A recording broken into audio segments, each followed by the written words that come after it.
Grande momento, Linhagem Geek na área. E aí, galera, tudo beleza? Acabamos de assistir Premonição 6. E é o seguinte, pontos aqui já no meu destaque inicial, que pra você que gosta da franquia, tá bom? Ó, número 1, mortes engenhosas. Número 2, ritmo frenético em cenas de ação, gostei. Número 3, um espetáculo visual, guardadas as devidas proporções, principalmente na brutalidade, que é uma das assinaturas da franquia Premonição. Previsibilidade, zero profundidade, um terror pipoca. Eu tenho... não vou falar, puta, Premonição é o filme da minha vida. Mas assim, assisti o 1, o 2 e o 3 no cinema. Sempre gostei desse modelo de terror. E se você gosta de Premonição, principalmente nesses pontos que eu falei, você vai se divertir no cinema. Não ultrapassa o imprevisível, nada de novo no front, mas, como eu falei, se gosta do formato imposto por Premonição, você vai curtir. Tá difícil, hein? Tá difícil. Mas é o que o Gabriel falou, tá? Premonição não significa absolutamente nada pra mim. Eu sou um espectador de fora. Só que eu também sei que é o 6. É o Premonição 6. Então não tem como eu achar que o 6 vai ser o suprassumo de algum filme. Porque o dia em que o 6 for melhor que o primeiro, o segundo, o terceiro, o quarto, nós estamos em uma nova era, certo? Diferente, por exemplo, de um Senhor dos Anéis, né? Que na minha opinião vai melhorando. O segundo é melhor que o primeiro e o terceiro é absolute cinema.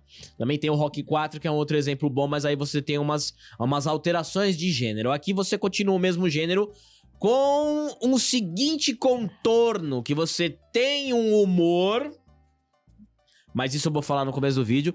Só que, novamente, voltando ao meu raciocínio, o Premonição não significa absolutamente nada pra mim, então eu vou avaliar como um filme. Você pode... Eu sou o espectador que estava em casa, zapeando, e tava no Premonição 6. Eu sou esse cara, e decidi assistir. O Gabriel já é um cara que tem uma relação com a franquia. Eu não. O filme é feito pra todo mundo. Pro curioso e pro fã da franquia. Nesse caso, eu sou o curioso. Fui de alegre. E achei podre. Mas eu vou falar. E não adianta encher o saco. Eu vou falar aqui os argumentos. Mas eu já vou logo colocar. Assim como o Gabriel. Pra mim, esse filme é pra quem é fã da franquia. Quem é fã da franquia. Quem é de fora... muito difícil chamar atenção. É isso aí. Bom, a gente tá no 6, né? O primeiro foi de 2000, o segundo 2003, o terceiro 2006, o quarto 2009 e o quinto 2011. É sucesso. E obviamente, né, eu concordo plenamente com o André. É muito difícil você tentar cobrar alguma coisa num sexto.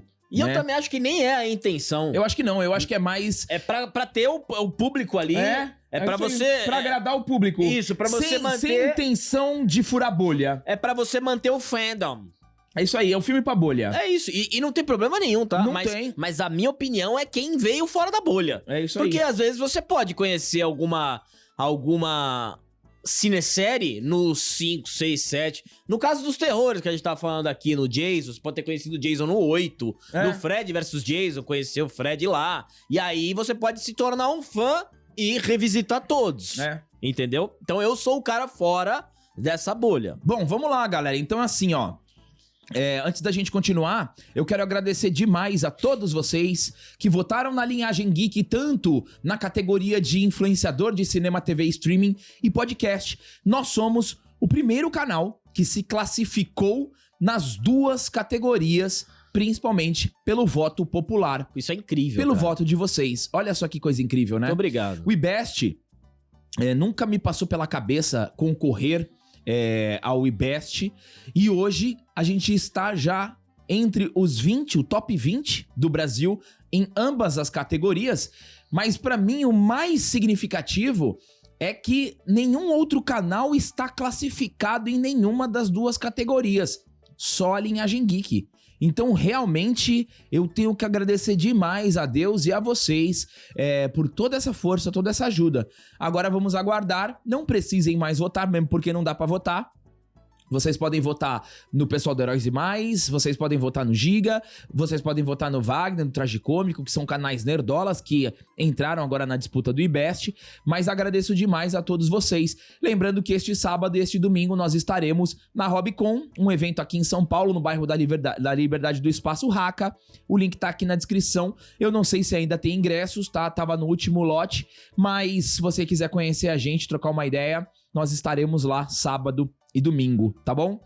Ah, outra coisa, hoje tem Esquadrão Nerdola. Eu tô falando hoje, gravando ontem, tá bom? Hoje tem Esquadrão Nerdola e começa às 16 horas, tá? Vai ser Esquadrão Nerdola especial. Não percam, tá? 2 assuntos, Superman e o outro vai ser uma brincadeira bem quinta série, bem imatura com vocês, tá bom? Mas vamos lá, galera, ó. Aquele padrão clássico da linhagem geek, pontos positivos e pontos negativos, tá? Começando sempre pelos pontos positivos. O primeiro ponto positivo que, pra mim, é o que me perpetuou na franquia, que é o meu primeiro item no meu destaque, que é a engenhosidade das mortes. Esse tipo de terror é um terror que eu gosto, é um terror que não é um terror slasher, mas é um terror muito visual, é um terror brutal. Este tipo de terror eu acho legal, né? Tipo, meio Mortal Kombat, eles fazem até um fanservice aí com Mortal Kombat, né? Esse tipo de terror, acidentes, mutilações, é um terror que eu me divirto assistindo. Então, assim, esse primeiro ponto, eu acho que nós temos mortes criativas. O filme retoma a tradição de franquia de mostrar acidentes sequenciais, desde cena envolvendo eletrodomésticos comuns até projeções em larga escala, como elevadores, caminhões explodindo. Então eu acho que aqui eles conseguem novamente entregar a criatividade, que pra mim é a principal assinatura do Premonição como franquia, tá? Então as mortes, elas são criativas, são divertidas, você tem um tom cômico até um determinado momento, e aí depois você tem uma mudança de tom, tentando ser um pouco mais sério, que isso atrapalha. Se eles tivessem mantido no começo, o tom do começo do filme até o final, a gente poderia receber de uma outra forma. Mas as mortes são bem criativas, bem engenhosas. Nesse ponto eu achei bem legal. Na minha opinião, o filme é só isso. O filme é só isso. Ele tenta fazer uma criatividade, tenta fazer com que a morte seja criativa. Só isso. Isso é o Premonição. E já deu pra entender, mesmo estando fora ali da franquia, que isso é o que atrai o público do Premonição. Você tem uma história absolutamente clichê, absurda, sem aprofundamentos nenhum, zero, com os maiores clichês do mundo. A pessoa que teve a premonição fica isolada numa casa horrorosa. Aí a pessoa vai, tem um livro escrito à mão, né? Nós estamos na época do celular, não tem Google. É muito bizarro as explicações. E o filme, eu acho que nem quer dar, porque o foco é realmente nas mortes criativas pro público que já conhece o Premonição.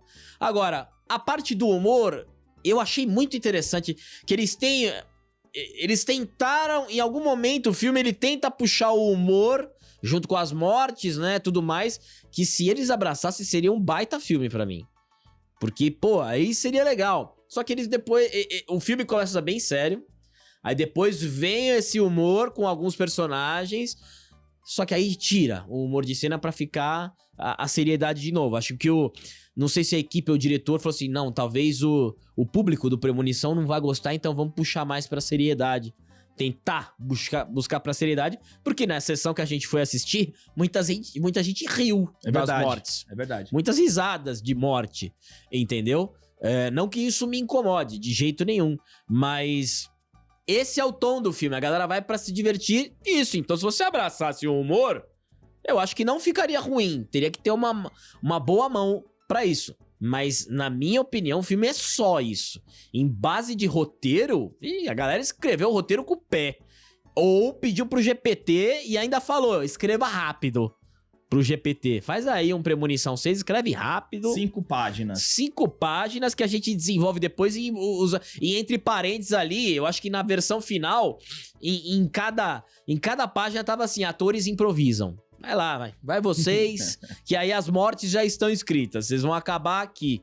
Eu acho que é basicamente isso que o Premonição se propõe a fazer. Outro ponto que eu tenho que destacar de ponto positivo, que também já é um clássico da franquia, é a indução da direção à situação que vai acontecer, focando num determinado objeto que tá em cena, fazendo com que você ache que a determinada morte vai acontecer por uma coisa, mas é outra, completamente diferente. Isso daí, desde o primeiro, pra mim, eles sempre fazem isso muito bem. Eles focam numa faca que tá ali no chão, ou depois olha um abajur que tá dando curto-circuito, um ventilador, mas você olha pra esses 3 pontos e acontece algo mais imprevisível. Isso daí tá linkado com o modelo de criatividade das mortes de Premonição, e eu acho que eles conseguem também respeitar isso em relação à franquia, tá? Gosto disso também. Um outro ponto que eu também achei legal é uma amarração que eu achei bem coerente com as premonições antigas, os filmes antigos, e já puxando o gancho desta amarração. Uma homenagem ao Tony Todd, que acabou nos deixando no ano passado. Ele que esteve, eu não sei se foi em todos, porque eu tenho memória mais do 1, do 2 e do 3. Não sei se ele aparece no 4 e no 5, mas sei que ele aparece no 1 e no 2.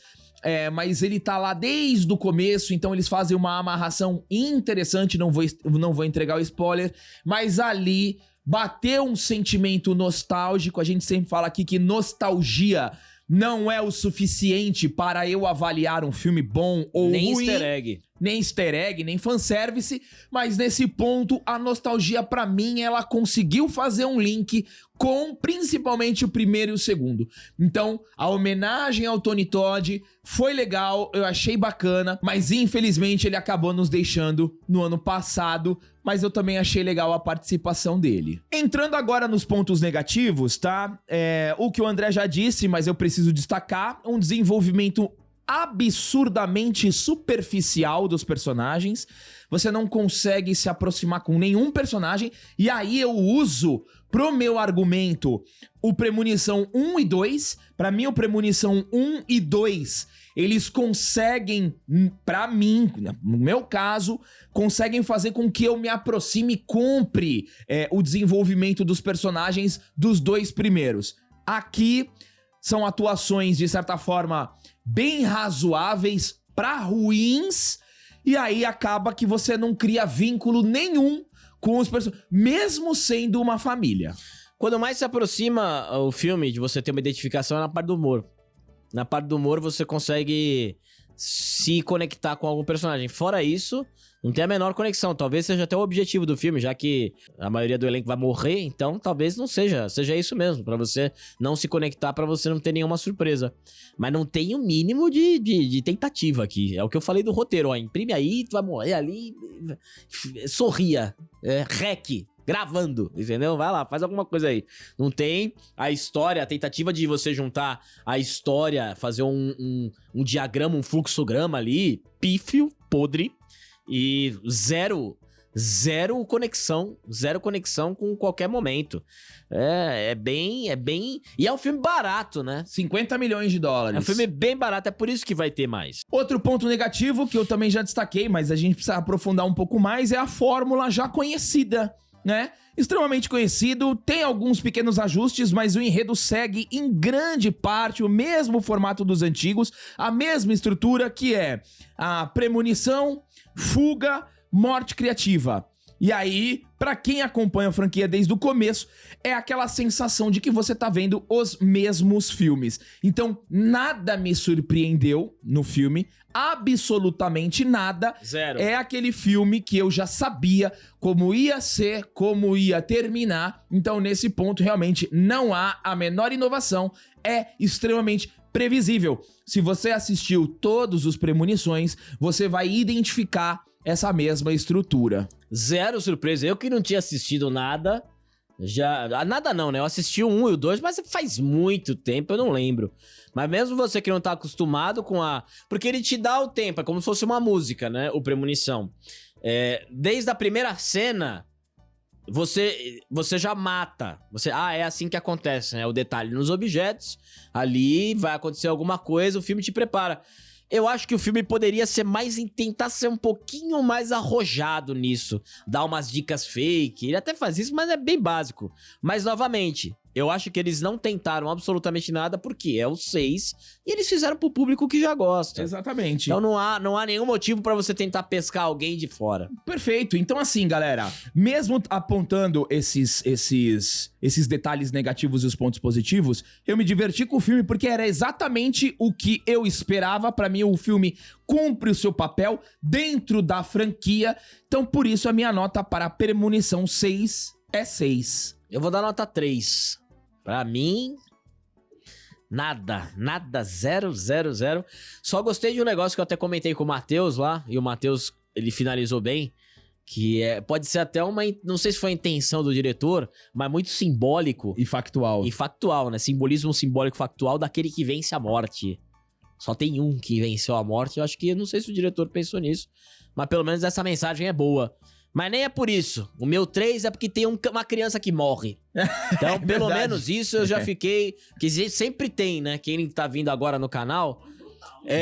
Brutal. Sempre tem uma criança ou um cachorro que não morre nos filmes. Então aqui eu fiquei satisfeito pelo menos nessa parte. Bom, senhoras e senhores, então se vocês curtem esse tipo de formato de terror, Premonição, totalmente previsível, mas bem criativo, assistam se vocês quiserem. Obrigado a todos vocês que chegaram até aqui. Não se esqueçam, 16 horas, Esquadrão Nerdola. Vamos conversar bastante sobre Superman e tem uma brincadeira bem bacana preparada pra vocês.